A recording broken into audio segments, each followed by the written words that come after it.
الحمد لله رب العالمين والعاقبة للمتقين محمد وعلى آله وأصحابه أجمعين أما بعد قال الله تبارك وتعالى في القرآن المجيد والفرقان الحميد أعوذ بالله من الشيطان الرجيم بسم الله الرحمن الرحيم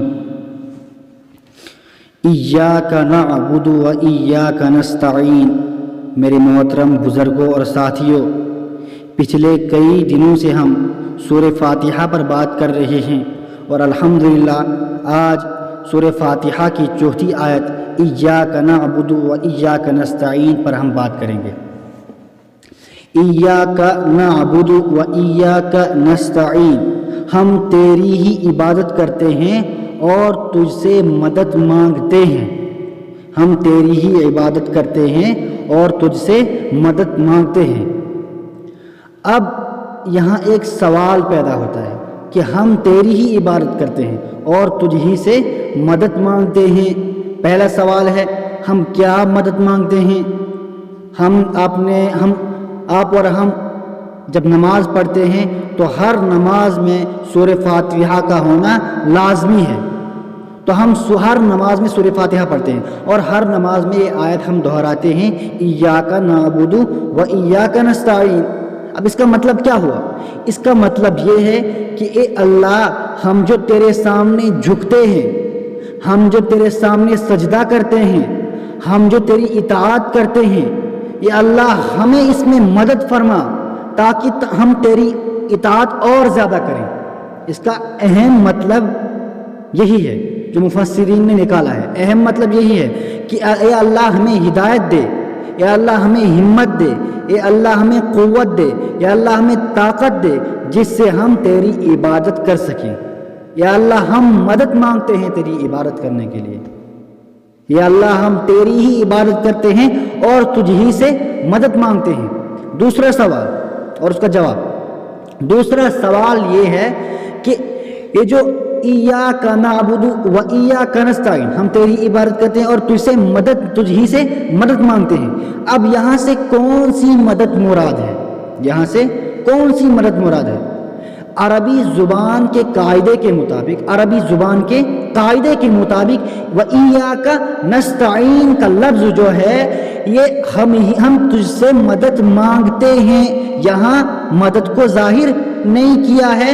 اس کا مطلب یہ ہوا کہ ہم ہر طرح کی مدد مانگ سکتے ہیں، جیسے آخرت کے حساب سے مدد، اپنی عبادات کے حساب سے مدد، اخلاقیات کے حساب سے مدد، دنیاوی کاموں کے حساب سے مدد، ہر ایک حساب سے ہم اللہ سے مدد مانگ سکتے ہیں۔ مانگنا چاہیے، ہمیں اللہ سے مدد مانگنی چاہیے کیونکہ اللہ ہی واجب الاطاعت ہے۔ اور دوسری بات، ایک اہم بات کہ واجب الاطاعت کے معنی کیا ہے، کہ واجب الاطاعت آخر کون سا لفظ ہے؟ واجب الاطاعت کے معنی ہیں کہ جس کے اوپر واجب ہے کہ اس کی اطاعت کرنا۔ واجب الاطاعت بس ایک ہی اللہ ہے، صرف اللہ کی اطاعت کرو، اللہ کے علاوہ کسی کی اطاعت۔ ہاں ایک بات ضرور ہے، اللہ تبارک و تعالی نے جن لوگوں کی اطاعت کرنے کا حکم دیا ہے ان کی اطاعت کرو۔ پہلی بات، اللہ تبارک و تعالی کہتے ہیں کہ اپنے ماں باپ کو کیا کرو؟ راضی کرو، مجھے بھی خوش کرو۔ اپنے ماں باپ کو پہلے میری عبادت ہے، اس کے بعد کیا ہے؟ ماں باپ کو خوش کرنا، ماں باپ کی رضامندی، حضور صلی اللہ علیہ وسلم کی اطاعت کرنا، حضور صلی اللہ علیہ وسلم کی اطاعت کرنا۔ جن لوگوں کی اطاعت اللہ تبارک و تعالی نے کہا ہے کرنے کے لیے ان کی اطاعت کرو۔ تیسری بات، تیسرا پوائنٹ کہ کچھ لوگ ایسا سمجھتے ہیں کہ بھائی ہم تو فلاں بادشاہ کی اطاعت کرتے ہیں، ہم تو فلاں سرپنچ کی اطاعت کرتے ہیں، ہم ان کے یہاں کام کرتے ہیں، ہم سرکاری نوکری کرتے ہیں تو وہاں اطاعت کرنی پڑے گی۔ ہاں آپ اطاعت کرو، اس میں کوئی اعتراض نہیں، لیکن کب تک اطاعت کرو؟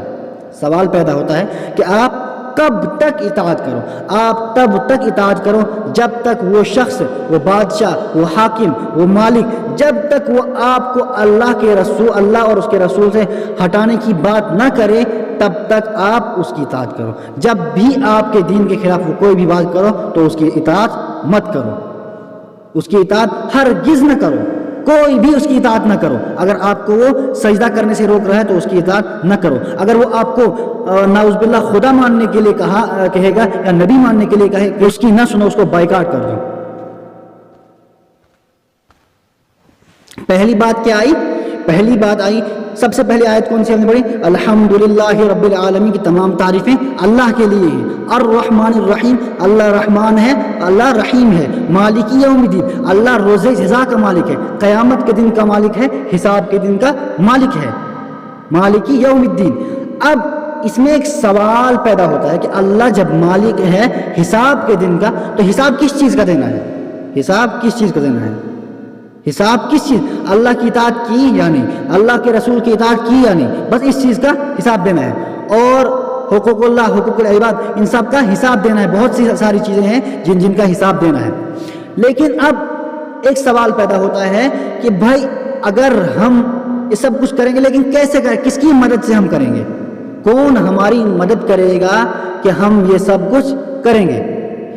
تو پھر اللہ تبارک و تعالی اس کے بعد کیا کہتے ہیں مالک یوم الدین کے بعد؟ ایاک نعبد و ایاک نستعین, کہ ہم تیری ہی عبادت کرتے ہیں. اے بندو کہو ہم تیری ہی عبادت کرتے ہیں اور تجھ سے مدد مانگتے ہیں. مدد کس چیز کی مانگتے ہیں؟ اے اللہ ہمیں عبادت کرنے کی توفیق دے دے.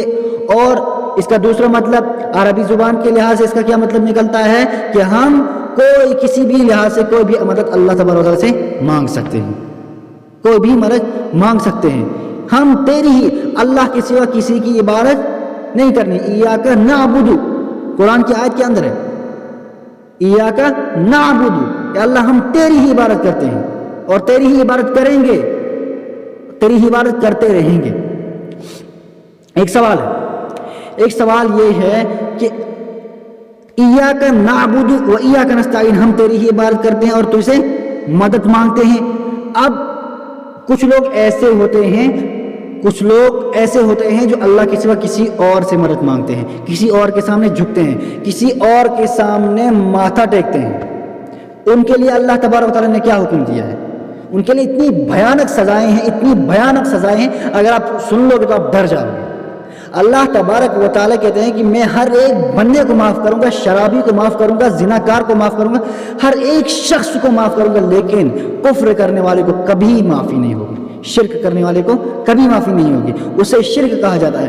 اللہ کے علاوہ غیر اللہ کے سامنے جھکنا, غیر اللہ سے مدد طلب کرنا, وہ شرک ہے. اللہ کے علاوہ کسی بھی شے سے مدد مانگنا وہ شرک ہے.